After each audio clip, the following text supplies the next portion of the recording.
Hi, everybody. Welcome to Remitbee AMA. Today we have Maysoon Hanedi from the Immigrant Education Society, and she will be talking about the employment and settlement program that they offer to newcomers coming to Canada. Welcome, Maysoon. How's it going? How's everything? Hi, thank you for having me. It's going well, and I just want to welcome everybody who's joining us as well. Yeah, I'm sure that a lot of people are wondering, have a lot of questions about this. I don't think people are aware about, there's a lot of things that are available to people. For sure. So Yeah. I geared the presentation more towards like general employment for newcomers wherever they may be in Canada, just because the audience I think is not from Alberta and we are located in Alberta. So I tried to make it more general tips or things that have worked for our clients. Like I work directly with employment programs and I've worked directly with newcomers, and we've seen a lot of success stories. So just based that the information here on that. Yeah, so you guys are based in Calgary, so most of your clientele would also have settled in Calgary then, right? Yeah, so we are located in Calgary and serve clients in Calgary because a lot of the programs are typically in person, except for now we've been online obviously because of the pandemic. Yeah, everything is online. Yeah, pretty much. So should I get started or? Yeah, for sure. Let's go ahead. Sounds good. So, hello everyone, and thanks for joining us. Again, my name is Maysoon Hanedi. I work with employment and settlement programs at the Immigrant Education Society. I've been with the ties for close to 4 years, and I've started with working with employment programs and as well as settlement in still there, and served many clients throughout those 4 years. I've seen many secure jobs throughout. So my presentation will be about what to do once you arrive in Canada, like what's recommended to help you fast track your job search and help you land employment. So I will get started. So upon arrival, I strongly recommend that you look up immigrant serving agencies in your area. Those people are trained to help you with your settlement and with your employment, like with getting you joining employment programs that are suitable for you. So also what's also really important is getting an English language assessment. The clients that we see, they are from different backgrounds, whether education, whether work experience. So it's really hard to kind of help a client without knowing their English language assessment or French, depending where you decide to settle upon arriving in Canada. So definitely get that language assessment going. And you can get that from the immigrant serving agency. So that's why I highly recommend, the first thing you do, after a few days of arrival is to look up that settlement agency in your area and book an appointment and meet with them. And they will help you with a lot of stuff. So not just, for employment, whether like things that you need to get settled in, getting a healthcare number, getting a social insurance number, having your kids registered in schools. If you need to take any, say you didn't finish university or you have a university degree, but you want to get an assessment for your education or you want to continue your education. So they will help you with all sorts of things. You're not alone, and those services are free. So, if you have family here or friends that you already know, they will be able to help you. But sometimes they don't have all that information. They don't know, like they can help you based on their experience, but maybe they've been in Canada for long enough and they forgot, or they're not updated with what's available right now. So it's really important that a settlement practitioner or a settlement counselor can definitely assist you with the up-to-date information, with what's available at the moment and what's available to you specifically based on your needs, based on your background as well. So yeah. Yeah, I know. Well, a couple of weeks ago, we had Jana come down, and she was talking about all of the different options for language assessment and the routes, and if you need help with that, what you can do. So if you're more interested in learning about the language assessments, definitely check out our other video from 2 weeks ago on the English language. For sure. And also, like, I know because I do both employment and settlement, and so I meet clients upon arrival. So even to join employment programs, a lot of our employment programs that we offer, they require that the English language assessment results in order to be able to decide what program is suited for you, because we have employment programs for people with lower literacy. And we have employment programs geared towards people with, higher English language literacy or academic English, as we say, who are more ready for the job force, for more maybe administrative, more professional careers. So we have programs targeted towards that group. We also have programs targeted towards people with the lower English language proficiency who are, needing to work right now. We have programs for them geared towards their language proficiency. So that's why it's important to have that assessment done. We will guide you, or any settlement practitioner will guide you to get that going. And like I said, so we will help you decide which program is most suited for you. Like, are you able to join a full-time program? Are you able to join, maybe you need to attend English classes full-time during the day, or maybe, you've started a job that is because you need to work right away and you have to work during the day, then you can attend classes in the evening that are more part-time. If you have time, you have you're set, or you're living with family and you can afford to take a full-time program, then there are full-time programs that are available. So that's why it's always helpful to talk it out with someone who knows what's all available and who knows, like, based on your timing, based on your schedule, based on your needs, to specifically have a program that will benefit you. So it's pretty flexible then, depending on your situation and what you would prefer. Exactly. Right? Yeah. Very. And depending what career you're trying to get into, like, we have we have industry specific programs at TIES. So we have, like, for childcare, level 1 childcare license, we have we prepare people for security license to be able to work in warehouses. Also, just general job search programs as well that are geared towards the lower literacy.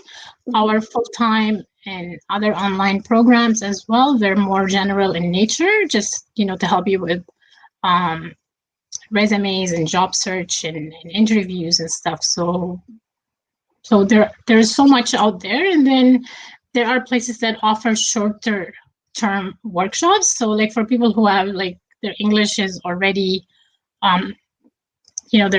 they can communicate, they can verbally and writing, so they can do maybe just a 2-week workshop. We don't offer those, but we can tell you where you can take them. Where, like, you can just focus on building that resume, because resumes are done differently here in Canada than they are done elsewhere around the world, and also to have the right cover letter and to go through the application process as well. So, whatever your schedule, whatever your needs, we are there, or any settlement practitioner or employment counselor will be there to assist you. Cool. Yeah. I think I went over that too fast. So if I went too fast, please let me know.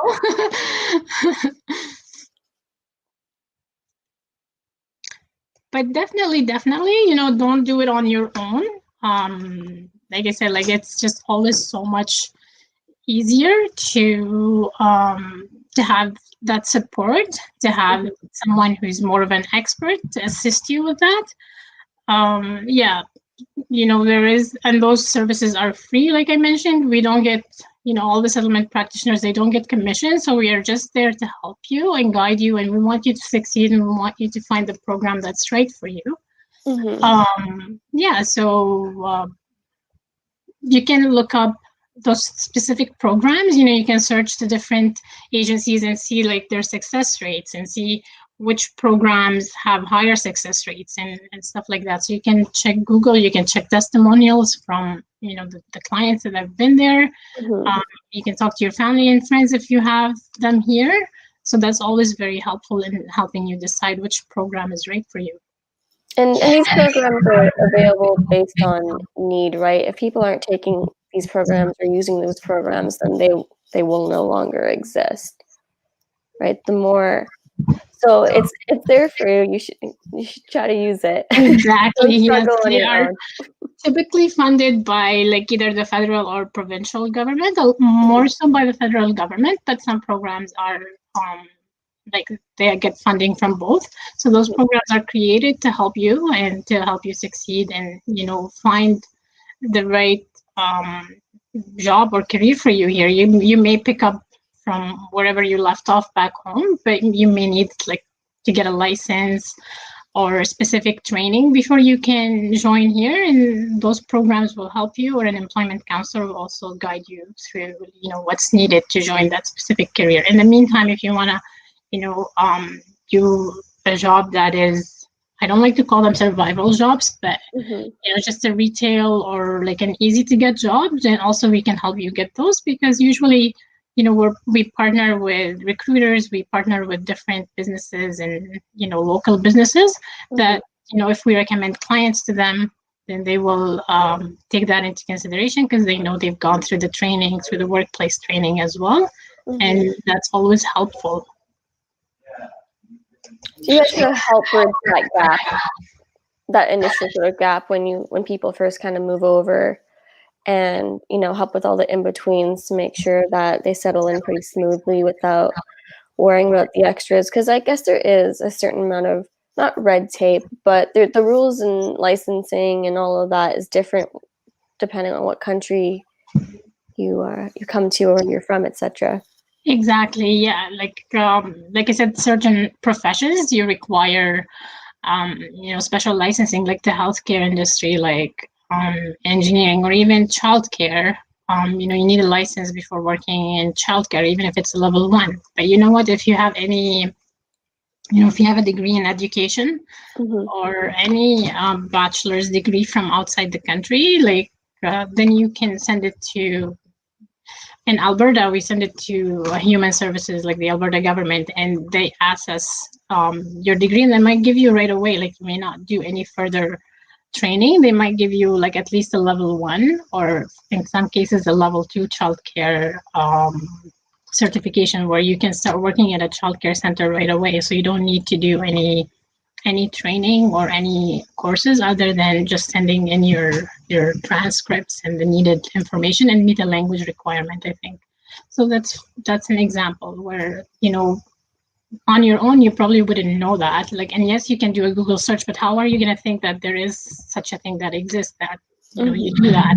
So that's why, like, the settlement practitioners, they're trained to know all these sorts of different,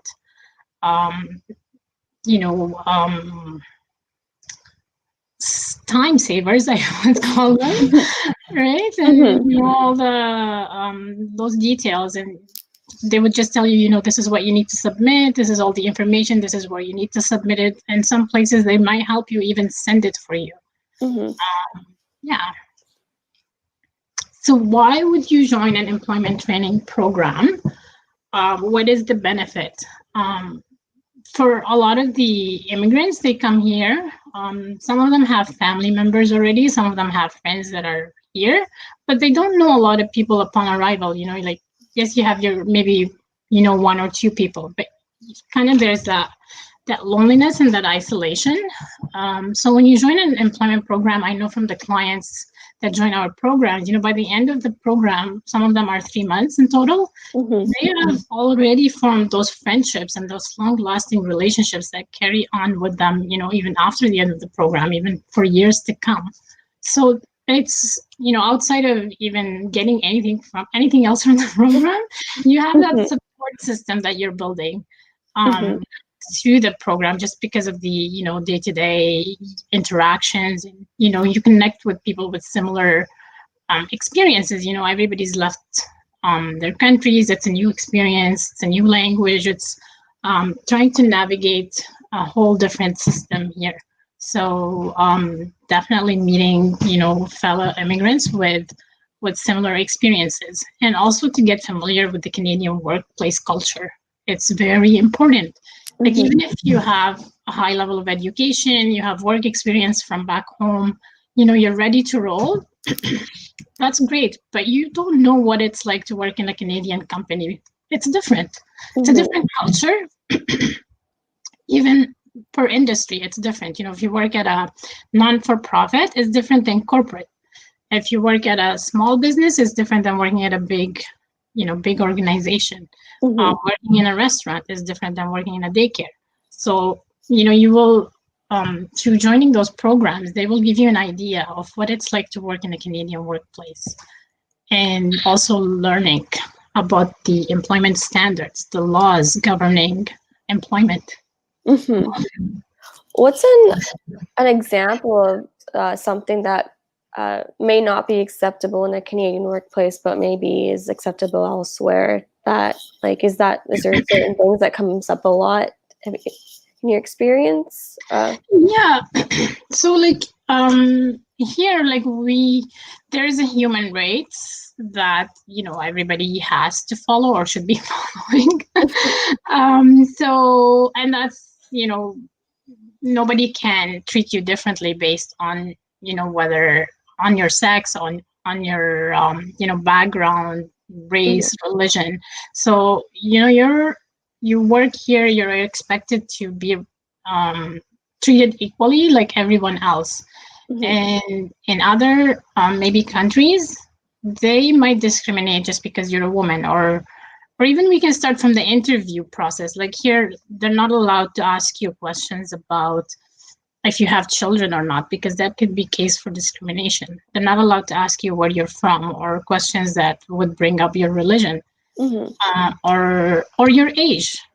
In other places, like I've seen resumes kind of in the Middle East, where they have to put up their picture, they have to put their age, and stuff like that. So we can see kind of where here it's not allowed. Nobody's allowed to ask you your age or your religion or any of that, very personal information on your resume. It's more about your professional history and stuff. So those differences and understanding that nobody can ask you where you're from.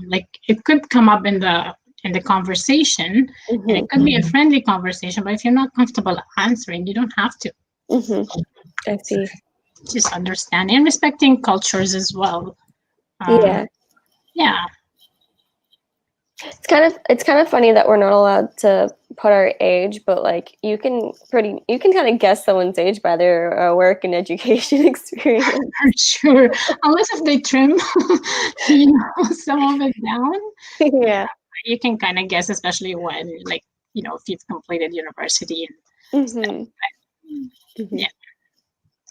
So also learning about employment standards is very, some people, when they work right away and they're not familiar with the laws, they can get exploited, by the wrong employer.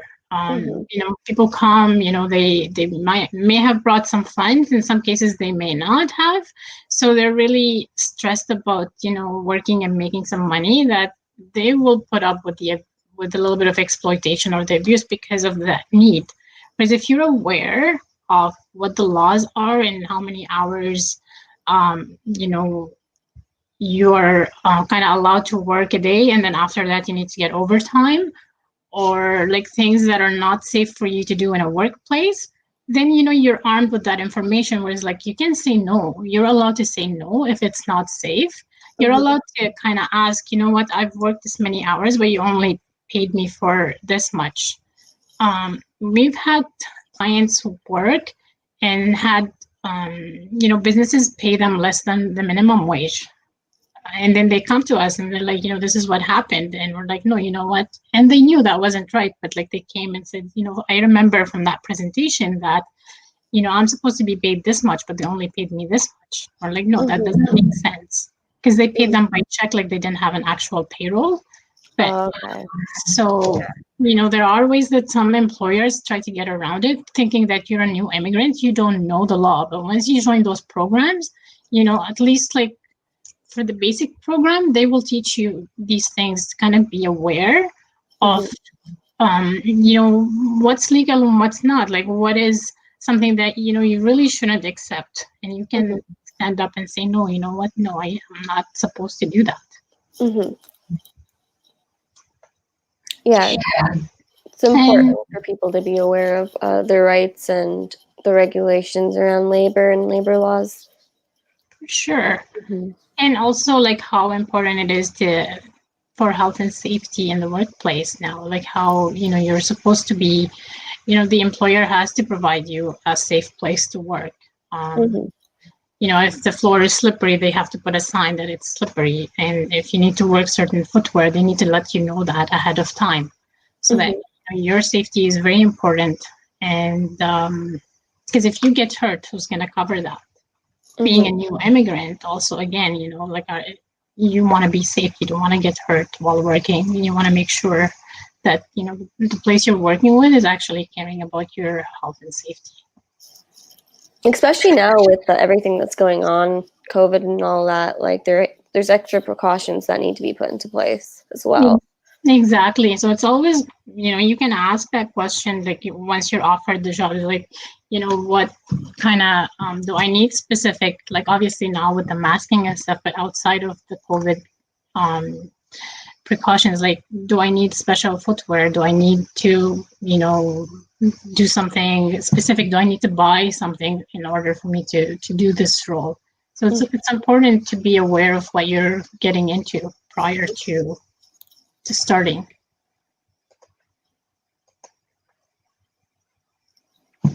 So now we get into the specifics. So joining an employment program helps you build, the resume the way we do it here in Canada.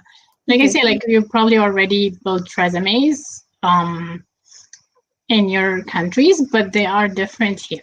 And they're changing also. Like a few years ago, I think everybody had a similar resume that they were using to apply for whatever job.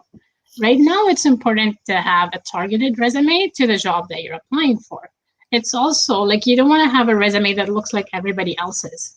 You want to have, show a bit of your personality on the resume. So that's what employers are looking for. Like they don't want to see a resume that looks like everybody else's. Like they want to see, yes, your experience and your education and what you're going to bring into the company, but also they want to see what uniquely identifies you. And that's where, you can't just take a template off of the internet and just use it. You need to target it and show a little bit of yourself when presenting that resume, because that's how you're selling yourself. In most companies now, they require a cover letter. So through those programs, the instructors will help you build a cover letter that will go with the resume once applying. They will prepare you for interviews. Like for all of our programs, we bring in HR professionals to do mock interviews with our clients. And I'm sure all other programs around the country, they do the same. Because, this is, if your resume is selected, that means you have what the employer is looking for, like, or most of what they're looking for in the job. So the next step is when you go to the interview, you need to prove to them that you are the right person for the job, and you want to sell yourself at the interview. And that's why it's important to have as much practice as possible, and to have it with an expert, someone who is on the other side, like HR, human resources. They're the ones that do the interviews. So they know what answers they're looking for and what answers are going to get you to be hired, and how you're going to, navigate the different questions that you're going to be asked. So there's a lot of interview preparation and practice in those programs that will help you succeed in getting that job. And also, like I know from our programs, the instructors help with the application process and how you apply to get through that screening software that a lot of the organizations are using right now, because there are certain criteria that they use to pick up, the resumes that or the applications, how to pick those clients. So they train you and they are there with you when you're applying to make sure that you're applying and using, the right techniques to get your application picked up by the screening software. Yeah, because that's very word focused. Yeah. The resume software is something else. Yep. Yeah. Yeah. So also networking, in this day and age, networking is probably, yes, having the right skill set is important, but also having the right network. And how do you build that network? So they go over that in a lot of the employment programs. And it's like, how do you kind of go out there and break that, that barrier of, you're shy, you don't want to reach out, maybe like, how do I reach out to somebody who's a complete stranger? But like, he's got some of the skills that, or like, he's working at a company that I'm hoping to work at maybe in the future, or a similar company. So how do I reach out without sounding so what's the word, like unprofessional, or that I'm just reaching out because I need something? So they teach you like, how do you do that? Like, you can request information interviews from not necessarily a company that you want to work for, but maybe a similar company, uh, or just maybe, like, I've had a student who requested information interviews with like so many of the banks just to learn about all the different services that they offer. So he built a strong knowledge base.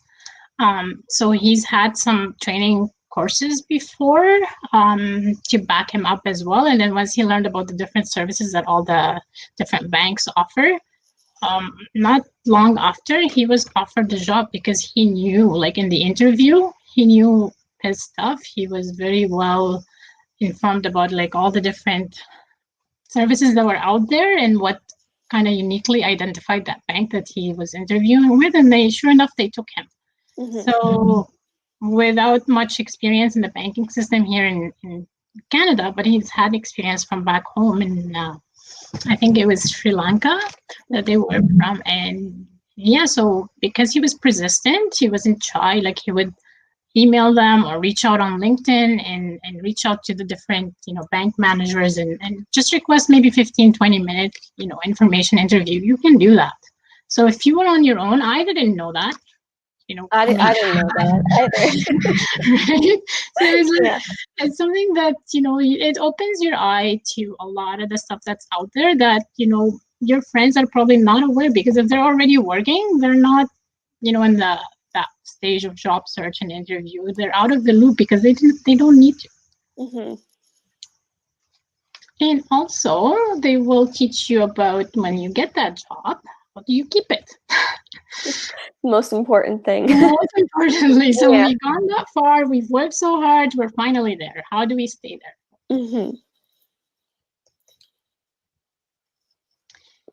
So now we talk about job searching itself. And it's a long process. It's not easy, but it's not so difficult either. Like, it's not impossible. Like, I see a lot of people say, it's impossible for me to find something in my area of study or in my area of, expertise that I've worked back home. You know what? It's not. We've seen so many clients. I personally have seen like so many clients have found work at entry-level positions from, they're kind of related to their areas of education without that, the Canadian experience, as we say it. Just because, they joined employment programs, they did their homework, they knew how to sell themselves. Like, they knew how to show that they have the right experience, and they can help that company they knew their stuff. It's kind of like, it's not always about having that Canadian experience, but it's how to explain that you have the right experience to work for this company, that you have what they need, and how do you express that. So it's really important. It's not always about having that Canadian experience per se, but it's about how do you show that you can actually do those tasks, even if you don't have the Canadian experience or Canadian education. Yeah, we had Gurpreet Mon. She's an HR representative, and she helps with employment as well. And she did a really great presentation on trying to overcome the no Canadian experience problem. That was a few months ago, but she's actually coming back in 2 weeks to talk about that issue more and focus more on HR stuff. So it's actually really exciting, and it's really important for newcomers and honestly like everyone to know about. So yeah, that's great. Actually, it's actually timely also after the presentation. So yeah, like with the job search, like I say, like familiarize yourself with the different job search engines like Monster, Indeed, and the Canada Job Bank and others. Get to know what's most successful or not successful. Like what's available, and also like some search engines are more specific to the different industries than others, and some of them are general and they provide postings for all sorts of jobs. So just to be familiar with that. Do you guys go over like, I guess, internet safety to a certain extent? Just because when you're applying for jobs, I mean, they do require a lot of personal information. So do you help with, trying to getting them to be more cyber safe and which websites are more credible? Is that something that you guys kind of cover? Yes, for sure, actually, because there is a lot of fraud out there and targeting, especially newcomers, again, with not knowing. I always say watch out for those emails that you get if you haven't applied to that company and they're sending you an offer that's lucrative. But always keep a record of what you've applied for, and what kind of search engine did you apply. Keep a track, maybe an Excel sheet or like a little planner that you write in. I applied for this position today with this company, just so that you know, and you can also scratch it off your list that if you see something else, oh, okay, I already applied here, because if you're monitoring different search engines. But like if you get an email, I've got a few clients who receive emails from, mostly it's marketing companies, like they're either located in the States or like they want you to work from home and they will send you a laptop, but they need a little money for like maybe shipping or, a little, and it's like, what, you didn't apply for this job. Yeah. They're sending you this job offer, but, search the company. If it sounds too good to be true, then it probably isn't. And also always check with someone else. Like, does this sound legit? Does this, don't rush into things. I know it's always exciting when we finally have someone reply to our job ads, and they usually get your email from, those, because you probably have your resume posted at like the different, job search engines, and that's how they get it. And they reach out to you. So you just be careful. If you haven't applied there, then you can just, send it to your junk email. Yeah. Yeah. It's hard, being a newcomer. It's you're a target for a lot of those, fraud artists, and it's hard to really know what's real and what isn't. Yeah. So back to job search. Like I said earlier, having a targeted resume is really important. You can't just have a standardized resume that you can send to like everything. For some jobs, it's good to have a standardized resume, because that's all they require is just a basic, highlight of your experience and skills, and that might work for some jobs. But like specific occupations, they require you to, have a solid targeted resume, accompanied by a, cover letter where, that's your opportunity to kind of really explain to the hiring manager as to how you're going to use your skills, your knowledge, your experiences to kind of fill that role, and why should they choose you over someone else. Mm-hmm. And the other thing is career fairs and job fairs. There are some that are targeted towards newcomers and some that are open for anyone. So depending on your comfort level, again, depending on your language, you want to be out there. This is how you meet recruiters. This is how you meet even, this is how you network too. You go, you talk. Maybe you're not applying for a specific job, but go ask questions. Maybe you're not ready to apply for this job now, but this is the job that you kind of hope to have like in the next year or two, when you're more, you've built your language, you've built you've taken that, short course to kind of just make you familiar with how this job is done here in Canada. Go talk to that company, that, because when they're at the career fair, they're open and they have time to talk to you. So don't be afraid to go and reach out, but have a plan, write your questions down before going. Check the company list of who's going to be there, because you don't want to be wasting your time. Yes, you want to spend a lot of time job searching, but you want to be efficient. So get an idea of like the companies, the organizations that are present at the job fair, and have questions ready for some of them that you kind of see yourself working with in the future, or even like a similar company, because that's your chance, to interact and maybe get their card, send them a thank you note later, ask them if you can add them on LinkedIn, because this is how you build your connection and how you build your network. And there's so many. I think every month there is one or two career fairs happening, and now everything is virtual. But I think once we have a vaccine and things go back to normal, hopefully soon, we can get back to in person. But even virtually, I think everybody's trying their best to be helpful and providing as much information as possible to those that need it. So don't be shy to ask, and don't be shy to get out there and talk to people. Yeah, I mean, it being virtual might even make it more convenient for some people as well.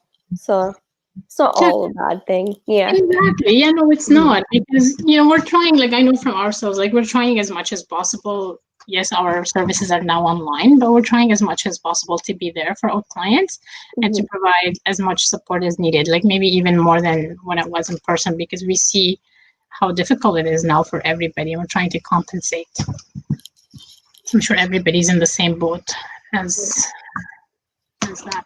So I also want to mention something that's very, very important, is being flexible and open to taking jobs that maybe you don't think are the best for you right now, especially if money is tight, like especially if you kind of really need to work right now. Give yourself time to get your, I don't want to say dream job, but the job that is related to your education and whatever you did back home. Sometimes it's not going to happen right away.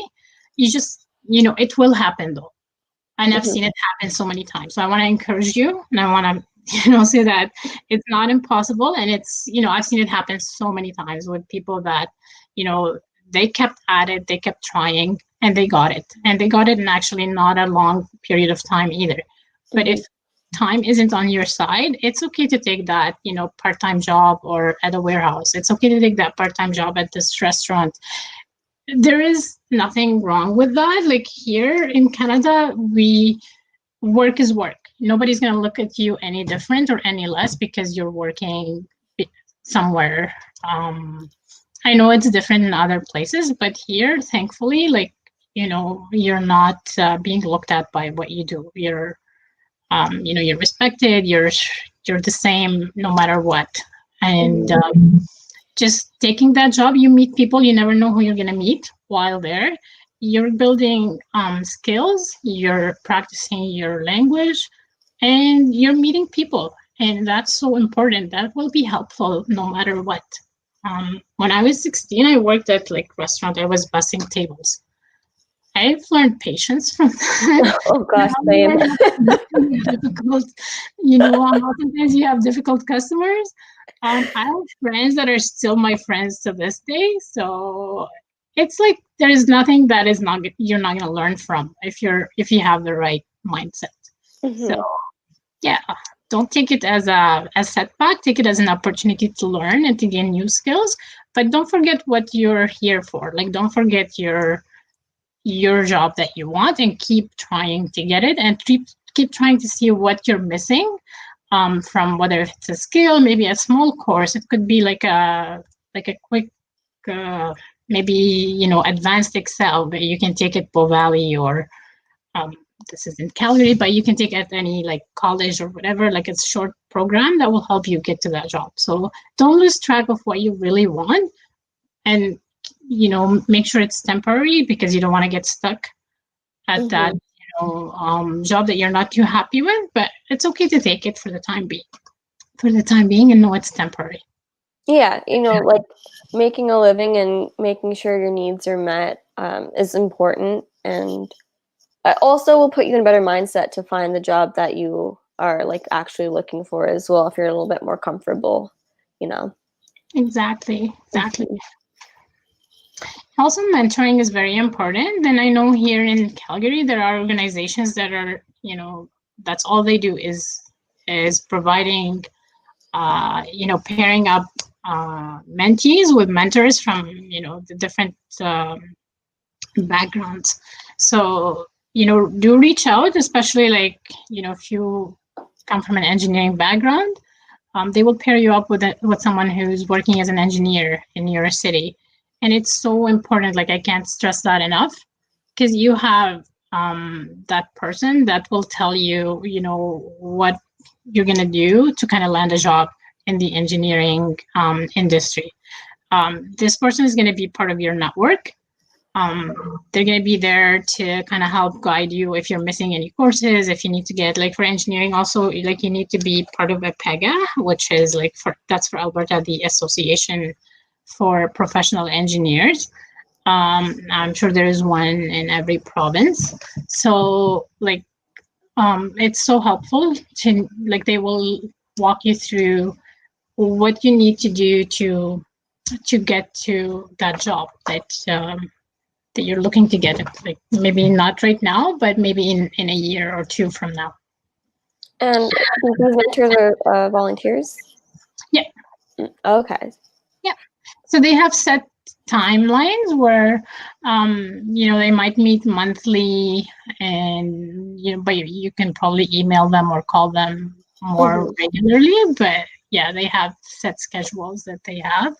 But they do, like, or even people from the health industry, or accounting and stuff like that. So it's very helpful to look at all the options that are available, Mm-hmm. so that you can increase your chances of success. And I mean, I think it's great that the fact that they're volunteering, it shows that they genuinely want to help you. I'm not saying that people where this is their job, they don't want to help you, but like when someone's volunteering their time for no financial gain, it's an added value, I think, personally, at least. Like, Oh, for sure, mhm, because they're just doing it to, maybe they're an immigrant themselves, and a lot of them are. mhm, And they've been through the struggles, and they can see and relate to your experience, and they want to maybe save you a few steps, and speed up the process for you. And they could be maybe non-immigrants, but they want to give back, and they have that extra time. And yeah, it's great. mhm. So, like I mentioned before, there are, like, certain occupations that require specific licenses, like nurses, doctors, teachers, childcare, and even the trades, like, for plumbing, or being an electrician, and being a mechanic. You need special license for that. You can't just start working. Mhm. Um, but there are also, like, I know here in Calgary, there is an organization that actually specifically helps people who are interested to get into the trades to get those licenses for free as well.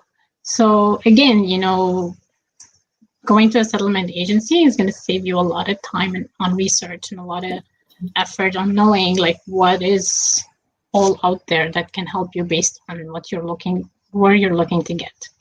And possibly even money as well, right? Yeah, yeah, for Yeah. sure. Yeah, like they like here in Calgary, like I said, Momentum, they have a collaboration with SAIT, which is technical institution, and they provide funding for individuals who like to get into the trades, like they want to become an electrician or plumber or a mechanic.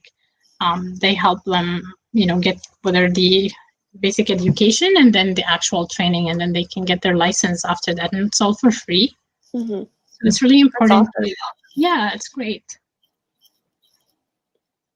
And I think I forgot to mention earlier, like some programs for employment, they offer practicum and a work experience. And those are really important. Like if you're eligible for those programs, they save you the step of that first Canadian experience. And some of them are paid, you get paid while attending. So Mm-hmm. again, doing a thorough search and again, that settlement agency is going to be your best friend, you know. So it's so important to connect and know what's out there because, like, with the program that I was closely working with, I still am. Mm-hmm. Um, this is what we do. Like the clients go into a 12-week training. So they get familiar with the Canadian workplace culture. They build their resume. They know they learn how to job search here in Canada or in like the job search techniques and the interviewing. There's a bit of even Microsoft Office training and job retention and the employment standards and the health and safety and the cybersecurity as well. So we go over all of those information and more over 12 weeks to have them ready for the workplace. And then we place them in a practicum for 12 weeks. And a lot of our clients, either stay at the workplace after the 12 weeks and they get hired, or they find employment elsewhere within 3 months of the completion of the program. And also, like some of the clients found work without even going through the practicum. Just after that 12-week training, they Mm-hmm. found a job that they thought, I don't want to. They didn't want to take a chance Mm-hmm. of missing out on opportunity. And like some companies don't like to go through the practicum because of their logistics, and they prefer to just do direct hire. So we've had clients get directly hired just with the help of that one-on-one support that they get job searching and just being able to show that what I am ready for the job that you have, and I'm ready to to roll. And it's jobs that are kind of put them on the right step on the careers that are directly related to their background, education, and whatever they've done back home. So it's we have an 80% success rate for that program. It's specifically targeted towards youth. Mm-hmm. So wherever you are, it's important to look and see what's out there. And So, what counts as a youth, like 18 to 25 or younger? Or so for this program, it's funded by Service Canada. They specified it by 15 to 30. okay, well, that's quite the range then. That's Mm-hmm. that's So for decent. other organizations, it was I think 15 to 24 for other organizations, but for Service Canada, it's 15 to 30. Okay, that's nice. I'm glad I'm still classified as youth. You are. Yeah. So I just want to add some job search tips here that, some of the instructors kind of put this also contributed to those tips from their experience as well. So we just want, newcomers to know to not take things personally when job searching, or like if they didn't get that interview, or if they went to the interview, they didn't get the job, or if it's taking too long to get a job. Don't take it personally. Don't get, feeling down. Like, we know it's hard. We know it's a long process. Mm-hmm. We just want you to be patient because it takes time. It takes time. And I think the economy now also is not on anybody's side. Mm-hmm. There are jobs in the essential services, as I would call them, like the warehousing, the security, some childcare. We haven't seen it get affected so much. Mm-hmm. But like the professional jobs, like the administrative and like accounting and bookkeeping and stuff. Like we've seen a big drawback with the economy, and now with COVID on top of it. Yeah. I don't know how the situation is elsewhere, but like it's been tough to get your foot in right now. Like you have not only you're a newcomer, you're not familiar with the job market here. It's the economy is down, there is the pandemic, so just hang in there. Try to keep positive as much as possible. Keep trying, but be patient and know it will take some time, especially now. Mm-hmm. And do ask for help and support. And give it back when you're able to. We know a lot of the immigrants, they usually do give back when they're able to. So don't feel bad for asking for help. Take the help, all the help you need. And when you're able to give it back, you will give it back. So don't worry about that. There's so many supports out there, and take advantage of those supports. That's what they're here for. Mm-hmm. And it's like one of the instructors said, it's lifelong learning. And every job that you apply for, or maybe every interview that you go to, even if you don't get the job, you've learned something new. You've kind of went over new questions. Maybe something you didn't expect, but you learned. Like now for next time that maybe I didn't answer this question properly, I should have said this. And we all get nervous, and it's fine, but it's a learning, and you learn from it, and you kind of put that learning towards your next interview.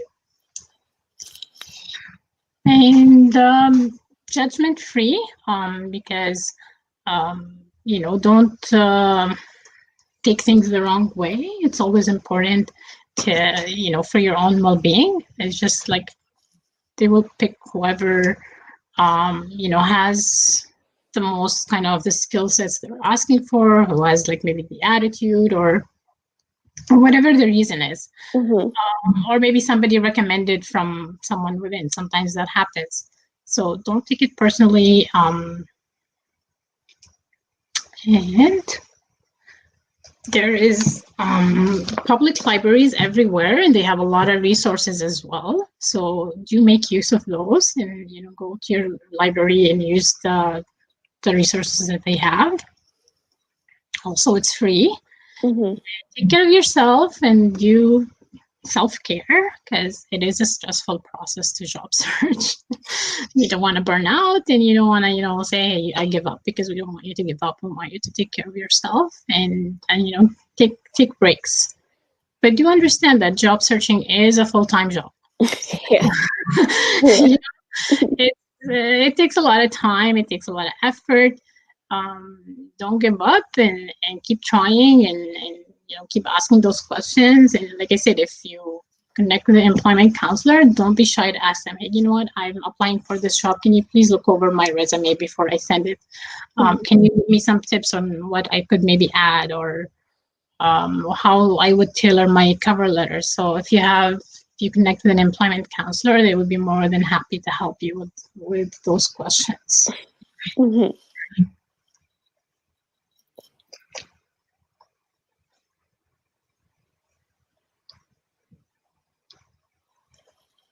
Trying to move to the next slide.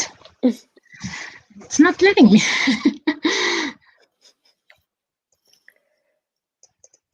Oh. Oops. And then it moved. No, I'm not done. Having technical issues here. If anyone has any questions, feel free to comment, and we'll be able to answer them, since we are coming towards the end, not just quite. I have a couple more slides, but I don't know what's happening.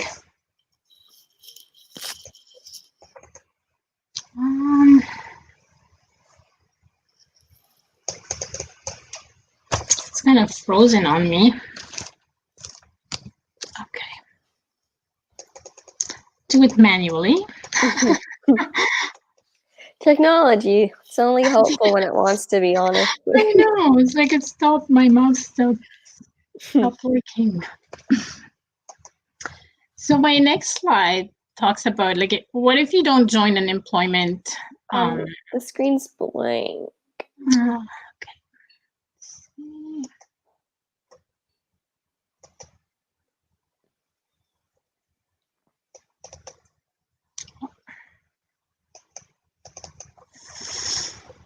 Hmm.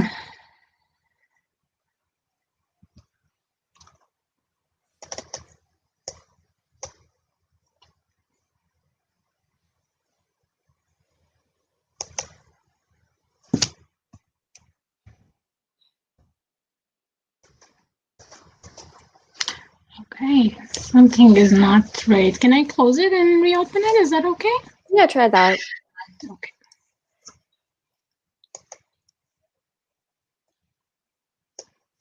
Sorry about that. No worries. It happens. Not fun when it happens. But... Alright.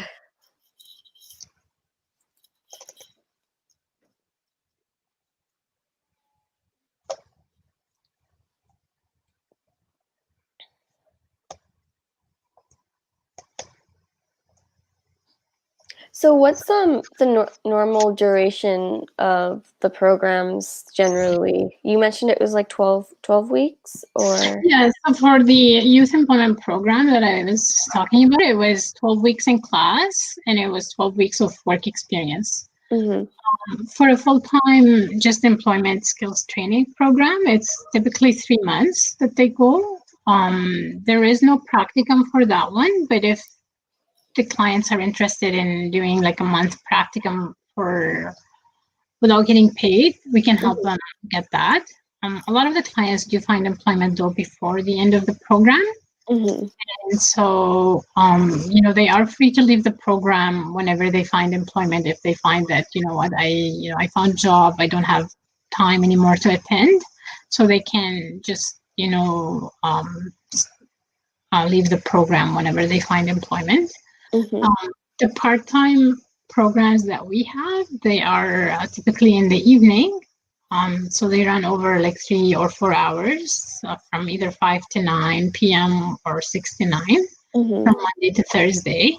Those ones are longer in duration, like they go over 6 months just so that they get the full training. Mhm. That's for the general employment skills, but like say childcare program for level 1, it's over 4 months and it's 4 hours in the evening from Monday to Thursday. The warehouse program is over 4 months as well. And Mhm. then the security training goes over 6 weeks, I think. Oh, okay, so the security training one's a little shorter. Yeah. Yeah. I see. Just because the curriculum, like we didn't make the curriculum, we got it from from the provincial government curriculum. And then once they're done the training with us, then they go, we help them go write the exam. Mhm.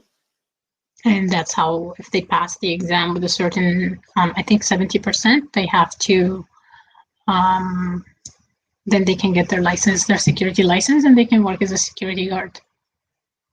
Okay, I see. Yeah. So Well, let's try this again. Sorry about that. So I thought like not everybody can, either has the time or maybe there are some barriers for them to join an employment program. So if you can join an employment program, what can you do to kind of help you with your job search or finding employment? Um, there are employment agencies that are, in every city that mhm. can help with, different occupations. So there are some that would help even with the labor, with the labor jobs. There are employment agencies that work with, with accountants. They work with, administrative jobs, and some of them work with everything. So some of them are more specific, some of them are not.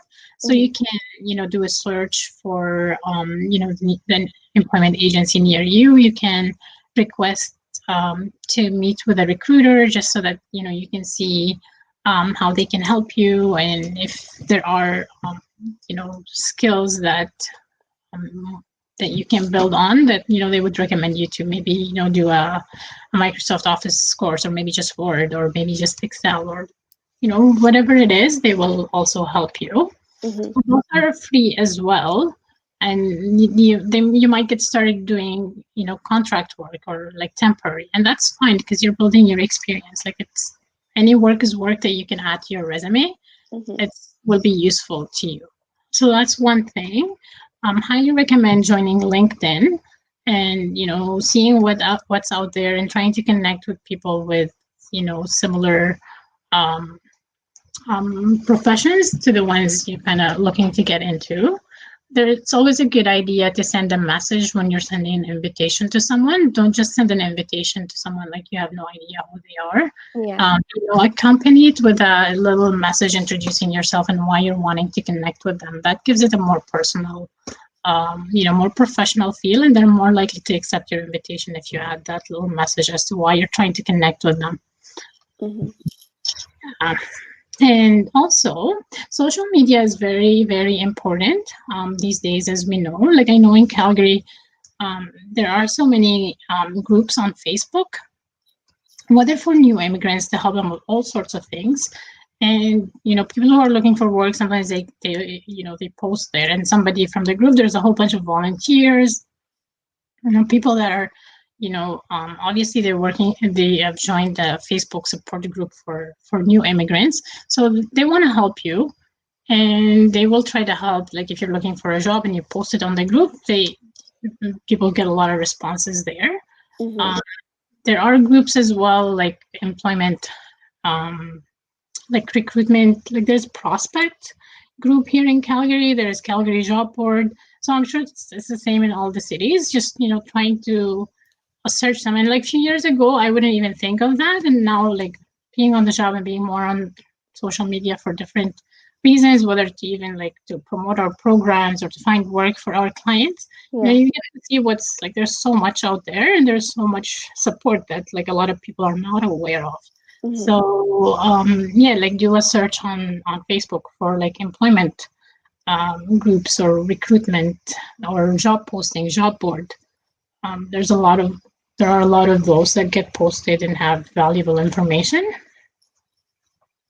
There is also, join professional associations, like I said, like the for engineers or for accountants and stuff, and try to volunteer. Send an email or pick up the phone and call and say, "How can I volunteer with you?" And try to kind of get to know them and meet people from the same industry as you, Mhm. and that's always very helpful. And then also when you have that network and they can tell you where the jobs are and what you need to know to get what you need to do to get that certification or that license as well.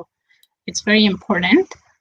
um there are a lot of, like I mentioned earlier, like um short or fast paced workshops that help with resume building and interview. And so you're not taking the whole 3 month course because, you can't, or you don't have the time, or you don't want to spend that much time in an employment program.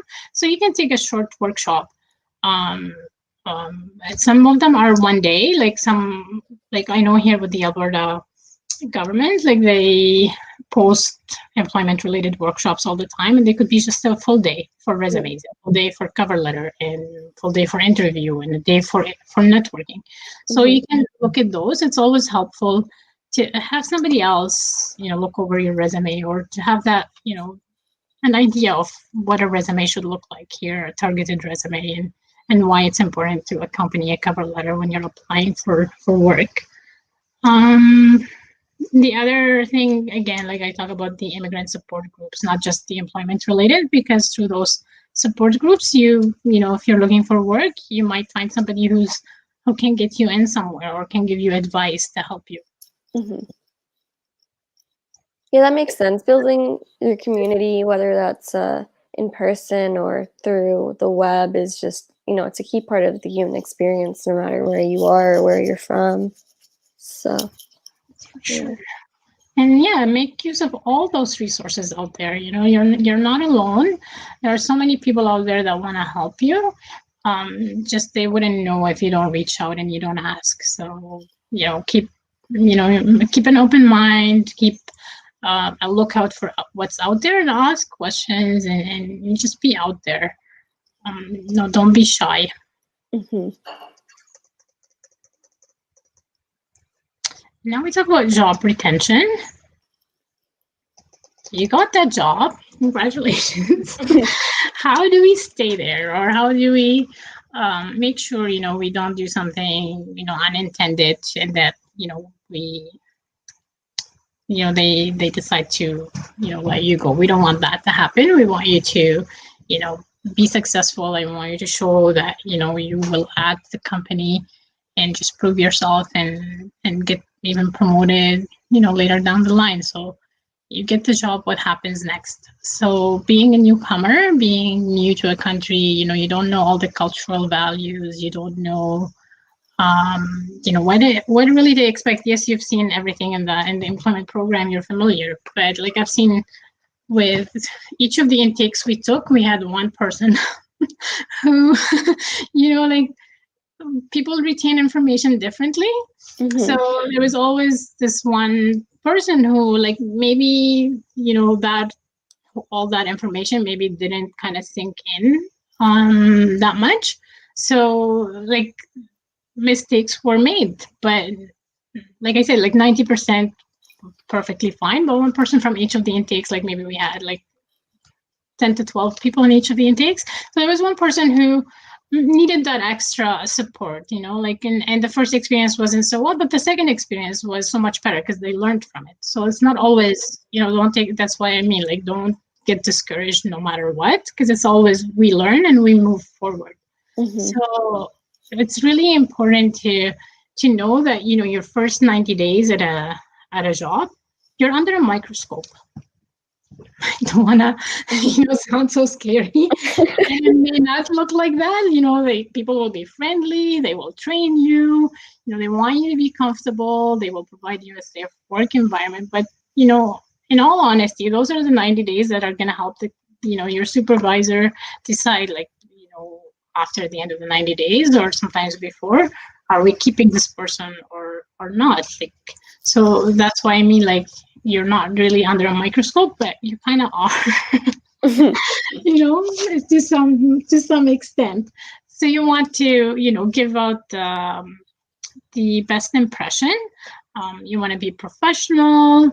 You want to, set your boundaries and also respect other people's boundaries. That's what I mean. Like, there are cultural differences where, for us, like, from Syria originally, and Arabs are so like touchy feely, and they want to hug you and they want to like do this and tap you on the back, and that's because you want to we typically show a lot of emotion, but in a workplace, especially here, you want to kind of keep that to the very minimal or not even. Respect.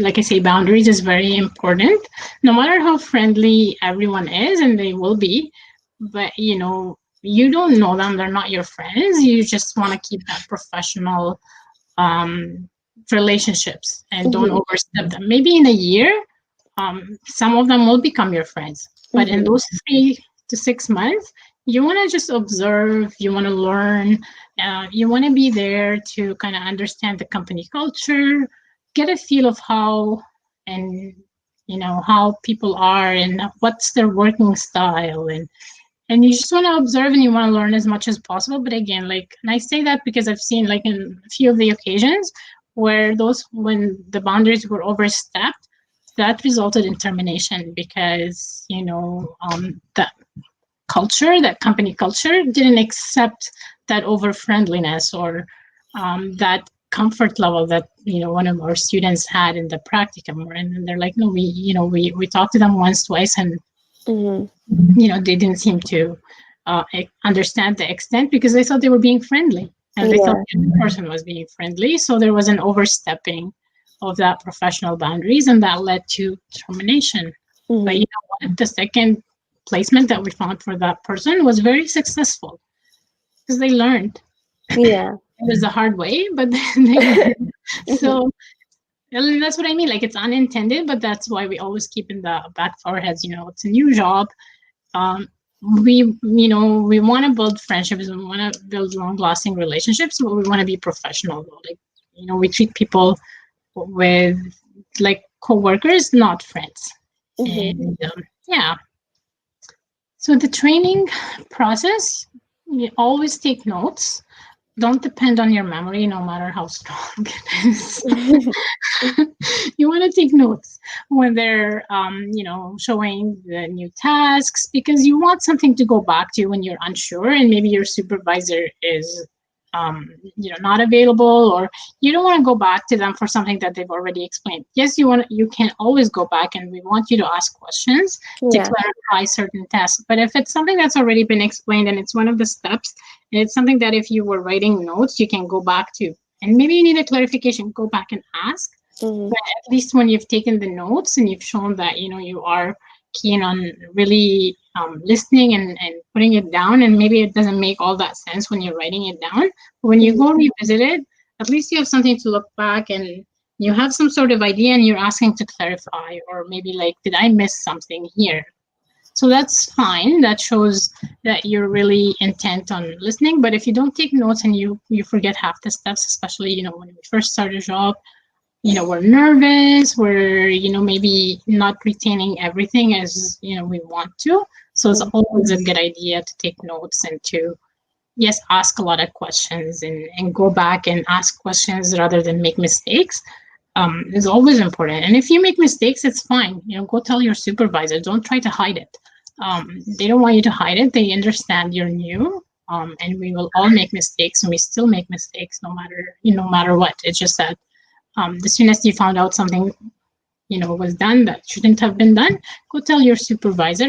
If your supervisor is not there, maybe someone else that is in charge, or a coworker. It's like, I did this, and so how do I fix it, or what happens now?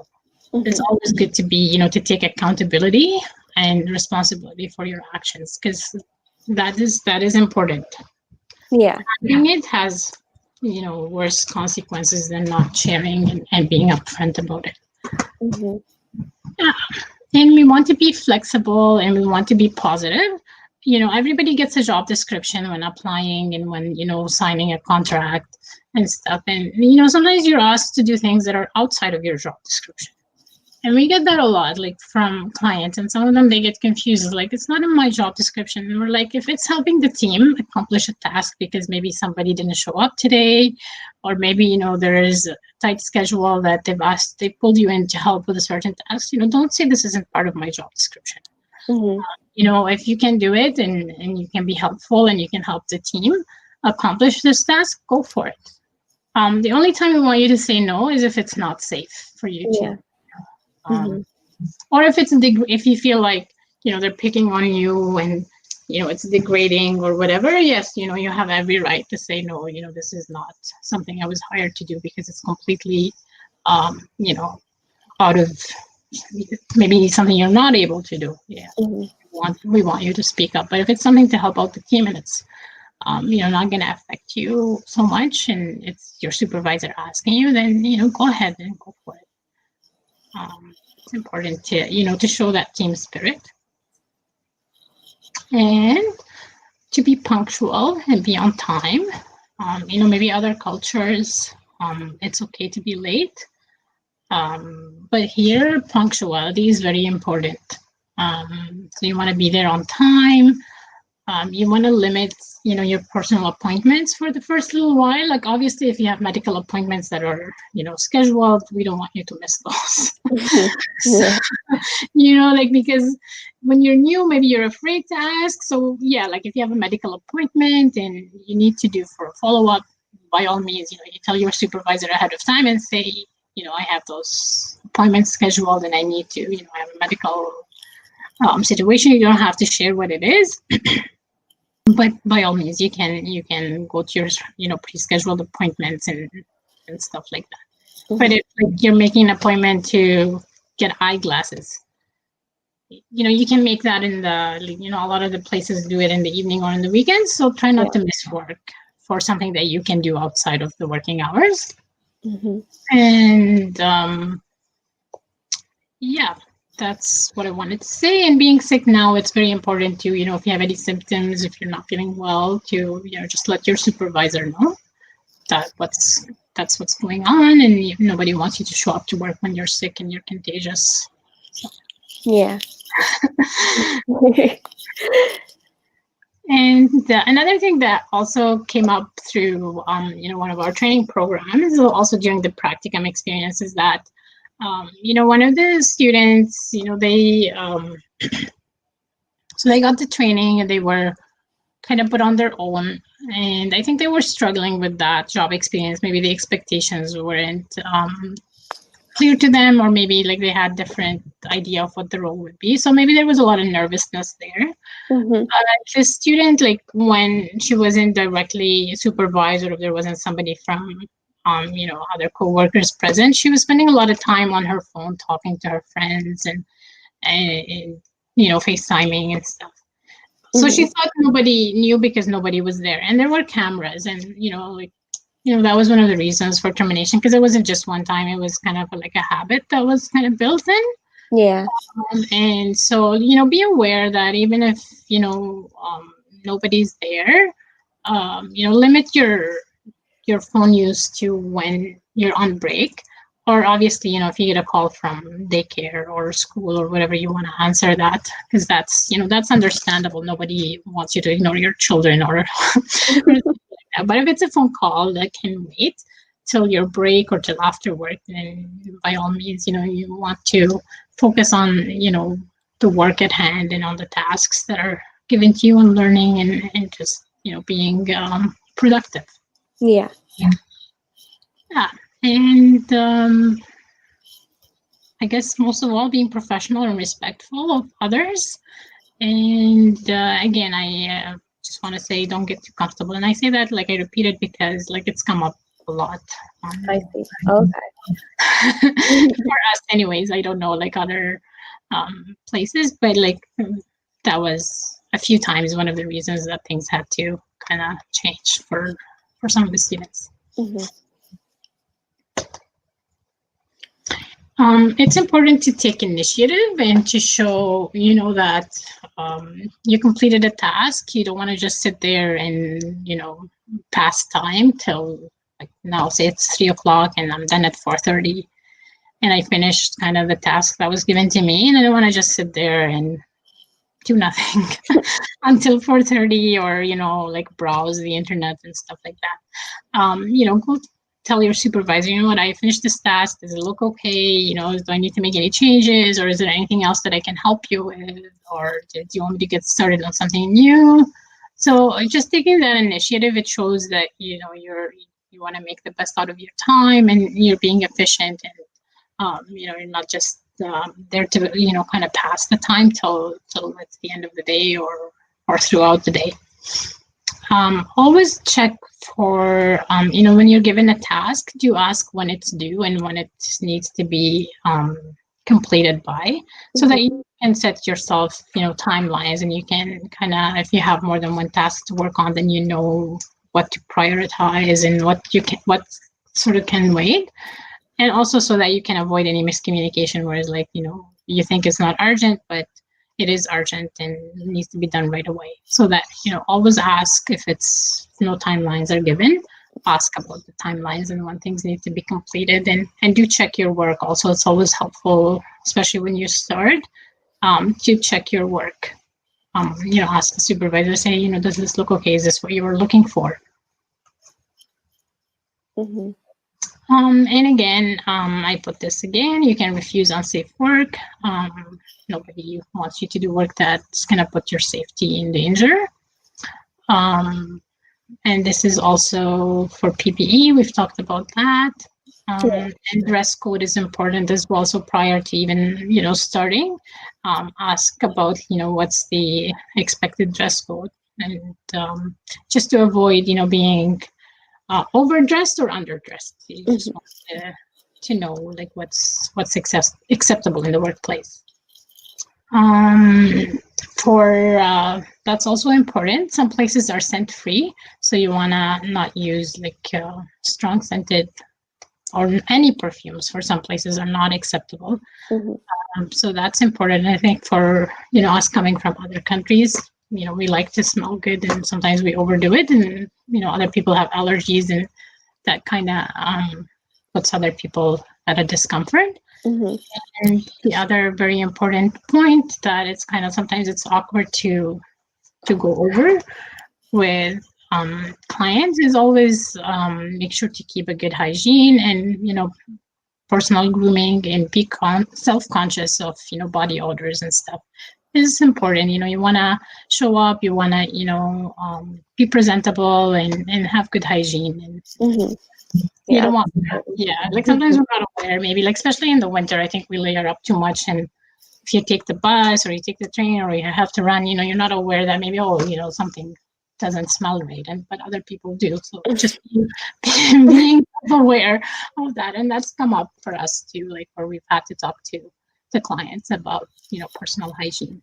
Mhm. That's be a little awkward. It is awkward, but it's important, because if we don't kind of let them know, then they're not aware, and then it becomes an issue for them down Mhm. the line. So then it's always good to be self-aware, and yeah. So that's all I had. I hope it was useful. I think it was super informative. I'm sure our audience members agree. This is your last chance to ask any questions, by the way, audience members. So go ahead. But thank you so much. It was great. I think it opened my eyes to a lot of the programs that are available to the newcomers that decide to move to Canada. Yeah. Thank you. Thank you for having me. I try to kind of go based on like our own experiences at ties and like what kind of worked for the clients, and some of the, like I said, like the points that kind of were setbacks, but they weren't setbacks forever. Like it was, something that they learned from and kind of avoided in the next experiences. And yeah, it's all about learning. There's no the only mistake is if we don't learn from the mistakes, I think. Oh, of course. Yeah. So it doesn't look like we have any questions. So I guess we'll end the session. And thank you again. I'll send you the link so you can watch it later if you want. Thank you so much. I really appreciate you having me. Thanks. All right. Have a great. I guess it's afternoon over there. Afternoon. Yeah. You too. Take care. All right. Take care. Bye bye. Thank you. Bye.